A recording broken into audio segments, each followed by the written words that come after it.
All right, so this is video 3. This is the second part.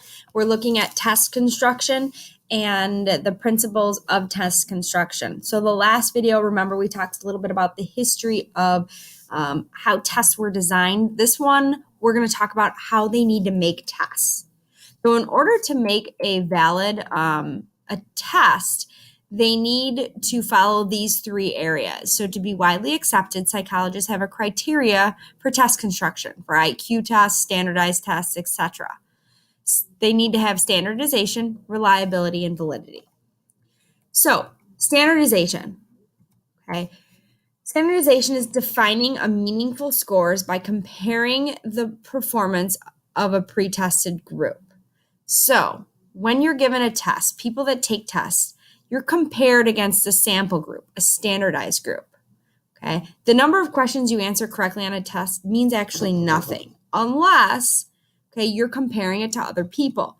To evaluate your performance, you need a basis for comparing it to others, okay? So to find meaningful comparisons, test makers first give the test to a representative sample.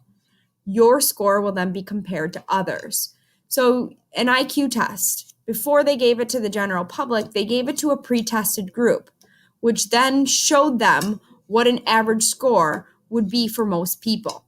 Okay, they were able to then create what is known as the bell-shaped curve. Okay, group members' score typically are distributed on a graph. Okay, and graphs normal shape is a bell-shaped curve. So this creates what is known as a normal curve. So if a test is standardized, okay, it usually falls amongst a bell-shaped curve.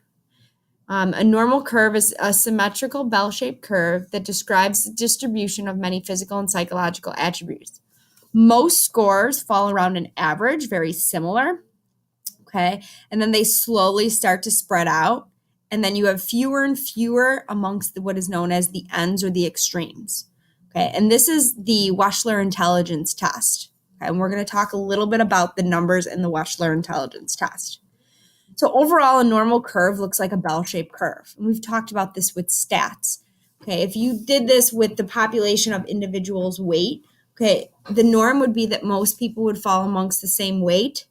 Okay, and then you'd have people at the extremes in terms of their weight and height. Okay, height, again, you'd have few people that were maybe potentially really short, and a few people in our population that were extremely on the ends of tall. Okay, so let's talk about the Wechsler specifically intelligence scores. Okay, so several hundred questions are given. In the median, okay, and the mean is about, the average is 100. I'm going to change this here. It's the median or the mean, okay, which is the average is around 100. Okay, they derive a standard deviation, and you might have remembered this from stats. Standard deviation is how far something is from the mean. So how far is it from 100 points do most people score?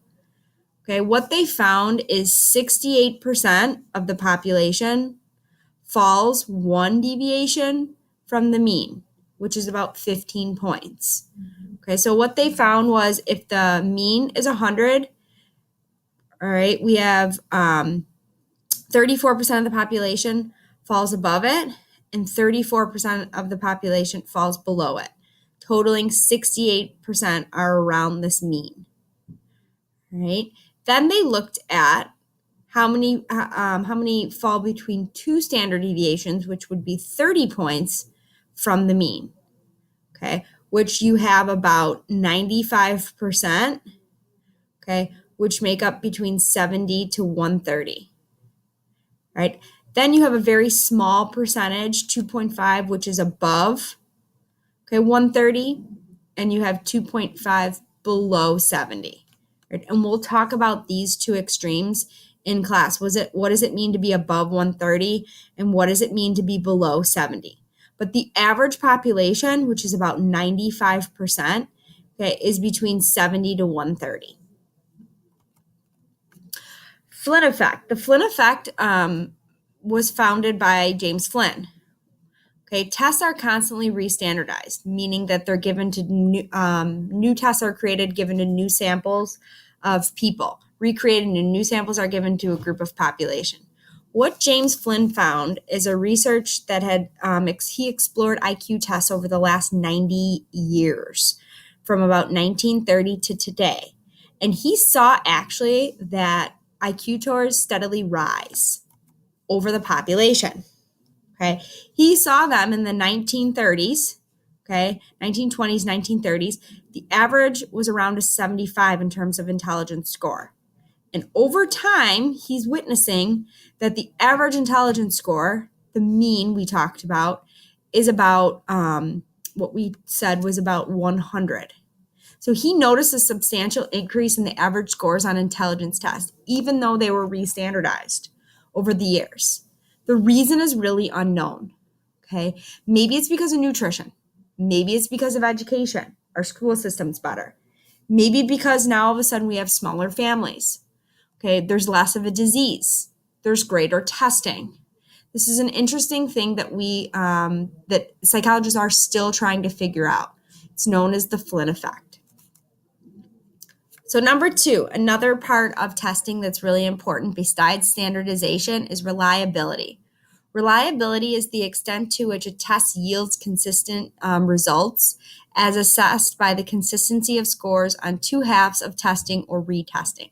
So basically what this is saying is the test over time yields the same results. You could do this in 2 ways. You can split the test in half, okay, and look at the 2 scores. Is the first half consistent with the second half? Then it would be a reliable test. Or you could retest, comparing participants' scores on the same test after taking it 2 separate times. So if I were to give you a test on Unit 7 today and give you a test on Unit 7 3 days from now, would you get the same scores? If a test is reliable, you would get the same scores. The third part of test construction is validity. Validity is the extent to which the test actually measures or predicts what is promised. Content validity, each part of the test is representative of the larger body of knowledge. Okay, so with validity, are you actually measuring what you told them you were going to? With content validity, if I gave you a math test, that wouldn't be content validity because I teach a psych class.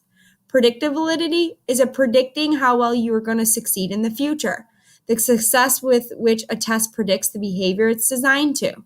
They should predict the criterion of future performance. So I give you very similar tests to an AP test.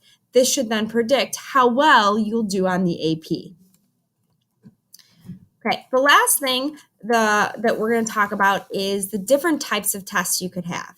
Okay, we talked about the 3 different criterias of testing, which we talked about. It was standardization, validity, and reliability. 2 different parts of tests that we're going to talk about is aptitude tests and achievement tests. An aptitude test is a test designed to predict a person's future performance. So an aptitude test would be the WAIS test, the Wechsler test, the SAT, or the ACT.